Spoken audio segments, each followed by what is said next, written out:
नमस्कार। फाइटर समाचार में आपका स्वागत है। पेश है आज 31 जनवरी सुबह 6 बजे राजस्थान की खास खबरें। चांदी की कीमतों ने एक ही दिन में अर्श से फर्श तक का सफर तय किया। MCEX पर कीमतें 4,20,000 के रिकॉर्ड स्तर को छूने के बाद अचानक 65,000 प्रति किलो तक गिर गई। गुरुवार को चांदी 4,08,000 पर थी, जो शाम तक 4,20,000 तक पहुंच गई, लेकिन रात होते होते यह टूटकर 3,55,000 पर आ गई, जिससे बाजार में हड़कंप मच गया।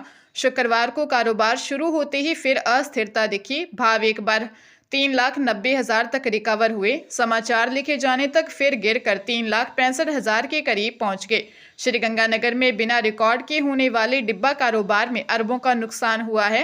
कीमतों में अचानक आई भारी गिरावट से कई बड़े स्टोरियों और व्यापारियों के फोन बंद हो गए हैं और भरोसे का बाजार पूरी तरह धराशायी हो गया है। सूचना के अनुसार श्रीगंगानगर में 100 से अधिक लोग डिब्बा ट्रेडिंग में लिप्त हैं, जिनके तार चंडीगढ़, दुबई और मुंबई जैसे बड़े शहरों से सीधे जुड़े हुए हैं। राजस्थान कर्मचारी चयन बोर्ड की ओर से पुरानी भर्तियों की OMR शीट नष्ट करने की प्रक्रिया पर विवाद खड़ा हो गया है। चयन बोर्ड अध्यक्ष ने कार्यालय में स्पेस मैनेजमेंट के तहत पुरानी भर्तियों की OMR शीट को तय प्रक्रिया के तहत नष्ट करने की बात कही है। बेरोजगार अभ्यर्थियों ने नाराजगी जताते हुए सोशल मीडिया पर कहा है कि पुरानी भर्तियों में OMR शीट में फर्जीवाड़ा हुआ है। इसमें बोर्ड के कर्मचारी लिप्त रहे हैं। बेरोजगारों ने सबूत नष्ट करने की आशंका जताई। बोर्ड अध्यक्ष ने कहा कि भ्रम फैलाया जा रहा है। पुरानी भर्ती के चयनितों कोर्ट SOG केसेस की OMR को नष्ट नहीं किया जा रहा है। गौरतलब है कि पिछले दिनों SOG ने बोर्ड की 3 भर्तियों में OMR शीट में बड़े स्तर पर फर्जीवाड़े का खुलासा करते हुए बोर्ड के उप निदेशक और प्रोग्रामर सहित 5 लोगों को SOG ने गिरफ्तार किया था। टोंक की SC/ST कोर्ट ने दुष्कर्म के प्रयास के 8 साल पुराने मामले में ऐतिहासिक फैसला सुनाते हुए आरोपी को 5 साल के कठोर कारावास की सजा सुनाई है। न्यायाधीश आरती माहेश्वरी ने आरोपी पर 61,000 रुपये का अर्थदंड भी लगाया है। यह मामला अक्टूबर 2017 का है, जब पीड़िता रात के समय अपने कमरे में सो रही थी। उसी दौरान आरोपी घर में घुस आया और उसके साथ जबरदस्ती करने का प्रयास किया। पीड़िता के शोर मचाने और साहस दिखाने पर आरोपी अपनी बाइक मौके पर ही छोड़कर फरार हो गया। विशेष लोक अभियोजक मेघराज जाट ने अदालत में 13 गवाह और 24 दस्तावेज पेश कर पीड़िता का पक्ष रखा। अदालत ने सभी साक्ष्यों और गवाहों के बयानों को पुख्ता मानते हुए आरोपी को दोषी करार दिया और सजा मुकर्रर की। भीलवाड़ा जिले के भीलवाड़ा अजमेर मार्ग NH58 पर कोठारी पुलिया के पास घने कोहरे के कारण एक के बाद एक 6 गाड़ियां आपस में टकरा गई। इस दुर्घटना में 3 लोगों की मौके पर ही मौत हो गई, जबकि लगभग 12 लोग घायल हुए हैं। पुलिस और स्थानीय लोगों ने मशक्कत के बाद गाड़ियों में फंसे घायलों को बाहर निकाला। कलेक्टर और SP ने मौके पर पहुंचकर स्थिति का जायजा लिया और अस्पताल में घायलों से मुलाकात की। हादसे के बाद हाईवे पर करीब 10 किलोमीटर लंबा जाम लग गया, जिसमें घायलों को ले जाने वाली एम्बुलेंस भी फंस गई। पुलिस को यातायात सुचारू करने में करीब 3 घंटे का समय लगा। मृतकों के शवों को भीलवाड़ा के महात्मा गांधी अस्पताल की मोर्चरी में रखवाया गया है। पुलिस हादसे की जांच कर रही है।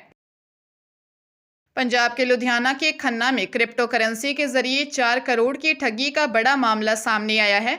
साइबर क्राइम पुलिस ने उत्तर प्रदेश के बुलंदशहर निवासी गुरबचन सिंह के खिलाफ केस दर्ज किया है। आरोपी ने केरा टोकन और हेल्डर जैसे नए क्रिप्टो करेंसी में निवेश पर भारी मुनाफे का लालच देकर करीब 100 लोगों को अपना शिकार बनाया। आरोप है कि निवेश करवाने के बाद आरोपी ने जानबूझकर डिजिटल टोकन का कॉन्ट्रैक्ट एड्रेस बदल दिया, जिससे निवेशकों के पैसे की कीमत शून्य हो गई। जब पीड़ितों ने अपना पैसा वापस मांगा तो आरोपी ने उनके अकाउंट बंद कर दिए और अब वह विदेश भागने की धमकियां दे रहा है। पुलिस ने डिजिटल सबूतों के आधार पर मामला दर्ज कर जांच शुरू कर दी है। प्रतापगढ़ में पुलिस हिरासत में बेरहमी और फर्जी NDPS मामला दर्ज करने के मामले में राजस्थान हाईकोर्ट की सख्ती का बड़ा असर हुआ है। जस्टिस फरजंद अली की कड़ी फटकार के बाद प्रतापगढ़ SP ने तत्कालीन SHO दीपक बंजारा को निलंबित कर दिया है। अदालत ने पीड़ित की चोटों को देखकर इसे जानवरों जैसा बर्ताव बताया और न्यायिक मजिस्ट्रेट को इस पूरे प्रकरण की स्वतंत्र जांच जारी रखने के निर्देश दिए। आरोप है कि पुलिस टीम ने अब्दुल हमीद शेख के साथ न केवल मारपीट की बल्कि उन्हें झूठे केस में फंसाने के लिए फर्जी सबूत भी गढ़े। मामले इंस्पेक्टर बंजारा सहित 14 लोगों को प्रतिवादी बनाया गया है। निलंबित इंस्पेक्टर पर पहले से ही 22 लाख रुपए की रिश्वत लेने और फर्जी ड्रग्स केस बनाने के गंभीर आरोप हैं। सरकार ने कोर्ट में माना कि विभागीय जांच शुरू कर दी गई है। अगले मामले की अगली सुनवाई 16 फरवरी को तय की गई है। बाड़मेर के सीमावर्ती इलाकों में झोलाछाप डॉक्टरों के खिलाफ चिकित्सा विभाग ने बड़ी कार्रवाई की है। गडरा रोड क्षेत्र के सामीर का पार गांव में बिना लाइसेंस के चल रहे एक अवैध क्लिनिक को स्वास्थ्य विभाग की टीम ने सीज कर दिया है।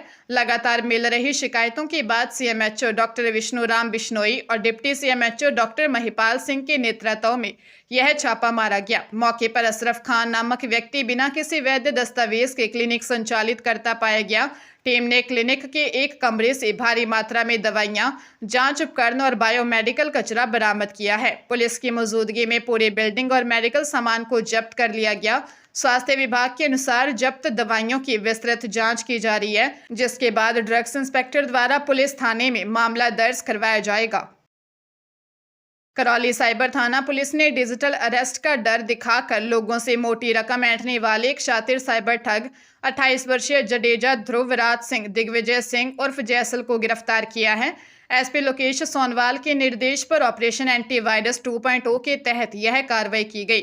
आरोपी गुजरात के राजकोट जिले के आशापुरा कुप्पा उदयनगर क्षेत्र का निवासी है। आरोपी लोगों को विभिन्न तरीकों से डराकर डिजिटल अरेस्ट का झांसा देता था। मामले का खुलासा 19 अक्टूबर 2024 को हुआ था, जब परिवादी डॉक्टर ओम प्रकाश महावर ने 6,98,000 रुपये की साइबर ठगी की रिपोर्ट दर्ज कराई थी। जांच के दौरान साइबर ठगी के इस बड़े नेटवर्क का पर्दाफाश हुआ। गिरोह के 5 अन्य सदस्यों को पुलिस पहले ही गिरफ्तार कर चुकी है। पुलिस अब गिरोह के अन्य सदस्यों की तलाश कर रही है। आयकर विभाग में नौकरी का सपना देख रहे उम्मीदवारों के पास अच्छा मौका है। विभाग की ओर से स्टेनोग्राफर ग्रेड 2, टैक्स असिस्टेंट और एमटीएस के पदों पर भर्ती निकाली है। इच्छुक उम्मीदवार ऑफिशियल वेबसाइट पर जाकर ऑनलाइन आवेदन कर सकती हैं, जिसके जरिए कुल 97 पदों पर नियुक्ति की जाएगी। इन पदों पर आवेदन की आखिरी तारीख आज 31 जनवरी निर्धारित की गई है। आवेदन करने के लिए उम्मीदवार को किसी भी मान्यता प्राप्त संस्थान से 12वीं पास होना अनिवार्य है। इसके साथ ही टैक्स असिस्टेंट के पदों पर आवेदन करने के लिए उम्मीदवारों के पास ग्रेजुएशन की डिग्री के साथ एमटीएस के पदों पर आवेदन करने के लिए उम्मीदवार कक्षा 10वीं पास होना चाहिए। उम्मीदवारों की एज 18 से 27 साल के बीच निर्धारित की गई है। इसके साथ ही एमटीएस के पदों पर आवेदन करने के लिए उम्मीदवारों की आयु 18 से 25 साल निर्धारित की गई है। हरियाणा के सोनीपत में दिल्ली पुलिस की स्वाट यूनिट ने तैनात लेडी कमांडो काजल की उसके पति अंकुर ने हत्या कर दी। घटना दिल्ली के मोहन गार्डन इलाके में हुई, जिसके बाद 5 दिनों तक अस्पताल में जिंदगी और मौत के बीच जूझते हुए काजल ने दम तोड़ दिया। काजल 5 महीने की गर्भवती थी। हत्या का कारण दहेज उत्पीड़न और आपसी विवाद बताया जा रहा है। दिल्ली पुलिस में तैनात काजल के भाई निखिल ने बताया कि वारदात के वक्त वह फोन पर काजल से बात कर रहे थे। तभी अंकुर ने फोन छीनकर कहा कि वह उसे मारने जा रहा है और रिकॉर्डिंग चालू रखने की चुनौती दी। रक्षा मंत्रालय में क्लर्क आरोपी अंकुर को पुलिस ने गिरफ्तार कर जेल भेज दिया है। काजल और अंकुर की प्रेम कहानी पानीपत के आर्य कॉलेज से शुरू हुई थी और 2023 में दोनों ने लव कम अरेंज मैरिज की थी। परिजनों का आरोप है कि शादी के 15 दिन बाद ही ससुराल वालों ने रंग रूप को लेकर ताने देने और मांगना शुरू कर दिया।